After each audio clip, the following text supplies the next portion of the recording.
Alors, quand toute la France célèbre ainsi une victoire, est-ce qu'il y a également des effets sur notre économie? François Geffrier, bonjour. Bonjour. Est-ce qu'on peut s'attendre à un boom de croissance, justement? Alors, indéniablement, ce mondial a été un coup de boost pour certains secteurs. Bien sûr, on prend déjà les cafés-restaurants, les terrasses qui ont été pleines, en particulier hier, toutes ces terrasses de bar avec des écrans qui ont bénéficié en plus d'un soleil assez généreux.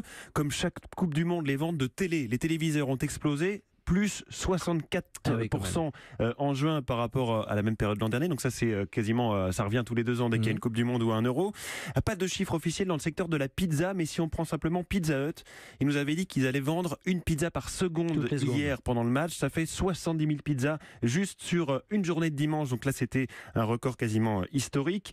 De manière générale, la consommation devrait augmenter ces jours-ci, car un moral au top pour les Français, c'est bon pour la croissance. Mais voilà, l'effet pourrait être de courte durée selon Christophe Lepetit, économiste du sport. Il n'y aura absolument aucun miracle d'un point de vue croissance économique à attendre parce que cette consommation supplémentaire que nous enregistrons actuellement, il s'agit juste d'un jeu de vase communicant, c'est-à-dire que ce que les Français consomment aujourd'hui davantage, ils ne le consommeront pas plus tard, et notamment pour une raison très simple, c'est que leur pouvoir d'achat n'augmente pas. Donc il n'y a absolument pas d'effet économique à attendre sur la croissance de la France pour l'année 2018. On va revenir quand même sur 98, la croissance était repartie en flèche juste après la victoire des Bleus, mais aussi parce que la croissance mondiale plus globalement était en hausse.